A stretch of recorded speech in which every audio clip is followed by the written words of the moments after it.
Hi everyone, thanks so much for listening to another episode of Dogman Encounters Radio. I'm Vic Cundiff and I'll be your host for the show. Before we bring on tonight's guest, if you've had a Dogman encounter and would like to speak with me about it, whether in private or on the show, please go to dogmanencounters.com and submit a report. I'd love to hear from you. If you've had a Sasquatch sighting and would like to be a guest on Bigfoot Eyewitness Radio, please go to bigfooteyewitness.com and submit a report. All right, let's bring on tonight's guest. Tonight's guest is Bo. Bo, welcome to the show. Thank y'all for having me. Oh, thanks for coming on. We appreciate your time. Bo, please give us a brief bio on yourself. I'm from Tennessee. I'm 24. Joined the Army straight out of high school. Hunting and fishing, basically my life since I was born.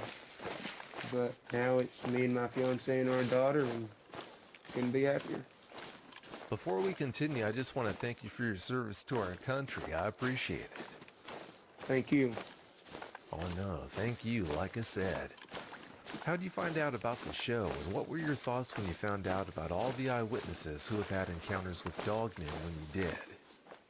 I was listening to a podcast on YouTube, actually, and there was a thing that said dogman, and it made me think about my encounter, and all I ever knowed them about was werewolves, or, just a critter for that matter. But I started learning and started doing more research and found out now that they are called dogmen, or the Bigfoot, go into the Sasquatch and the different types. There's quite a few different types of dogmen that are actually out there. But I seen your channel and started listening, and I thought this would be a cool way to get the story out. How long ago was it when you found out about the show? About 2 months ago, give or take. I know you had that other channel on here as well, and I've been listening to it as well. And I didn't want to seem too crazy with it because I've never really told many people about this. So I wanted to try to take a step and see if getting it off my chest will help. Well, we're glad you came on and decided to do this. Has the info about dogmen you've turned up through studying them made you more unsettled or more at ease? A little bit of both, honestly. The dogmen the two that I'd encountered first, they look like Van Helsing's werewolf, so it was completely just earth-shattering for me. But I'd already seen a set of cryptids before that, so it hadn't been a complete, total shock. It was just something that I'd instilled so much fear and so much raw anxiety and just awe at the amount of muscle and how strong these creatures are.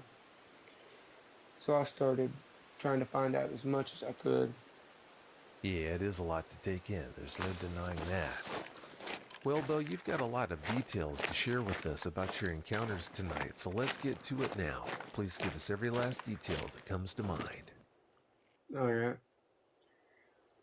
The last 3 or 4 years, I've had Bigfoot or Sasquatch in the area that I've actually built the cabin, and through the years, I'd seen them here or there walking the deer trails.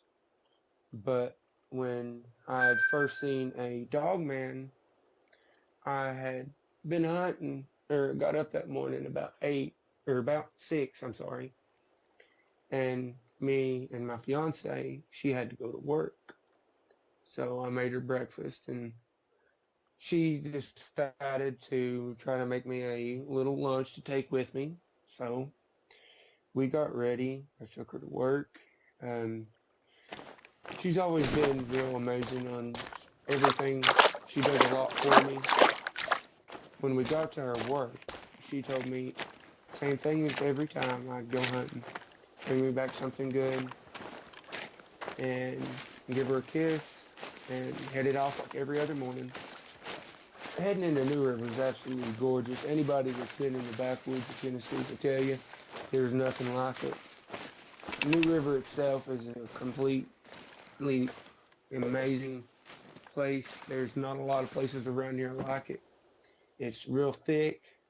You've got places that are real thin. All these different areas that a man can be able to walk around and explore and find new things. But when I got up to my tree stand I've had since when I first started hunting there, the woods had seemed extremely quiet and just pin drop silent that morning.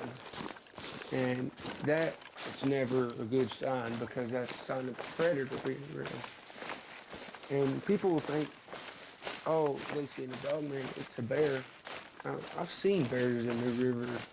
I know that when predators are around, it was a bit quiet. But I went in, hunted like anything every day, nothing to do. Around noon, I decided to walk out and grab a sandwich, go grab a drink, and to walk out, everything's still just dead silent. When I got there, I sat down, ate a sandwich. My fiance had actually ended up writing a note telling me, good luck, that she loved me. And that gave me another little boost of wanting to make her proud and bring home the meat today. And I wanted to make sure that she had, or I had made her proud, really. So I headed back down, and this gully that I have to walk to my tree stand is in between two real long open ridges that make it perfect for hunting with a rifle. So as I'm walking down this ridge, there's a small trail that runs about halfway up to one side on the right, and I'm heading down it. About halfway down it, there's this big thicket on the right. And as I started, it's so quiet all morning that one small twig break and I stopped. I heard something new, so I stopped. And looking toward the sound, I noticed a little bit of movement. Didn't hear nothing, which I thought was kind of weird as well. The noise didn't surprise me because I could see the movement. I still couldn't hear it, which is amazing to me that something moving so close and I couldn't hear it, being that the woods had been so quiet all morning. But as I'm standing there, I notice it start coming closer. I start noticing that it's this golden brown. So I stop. I set my rifle up into a position where if it's a deer, I'd have a shot at it. And I always want to make a clean, ethical kill when I do. But as I'm sitting there, I start to realize this thing is absolutely massive. As it's coming out, I start hearing this grunting and wheezing sound. And I'm thinking, oh great, it's a big buck because it's so deep and it's so just primal hearing that grunt the way that it was sounding. And as he come walking up, I noticed this thing is absolutely massive. But as it had been coming out, I realized the shape of this thing is completely off. It's not a deer. Then, what in the world could it be? About that time, it just stands up on two legs. I'm about 6'6". The thicket that it had been standing in is just above my head. And this thing's standing a foot, maybe two above it. And all I see is this, basically the Van Helsing's werewolf in the end scenes, but brown. He is absolutely just a massive head. You could see the teeth, the big canines hanging out of his mouth, and he's kind of up in the air.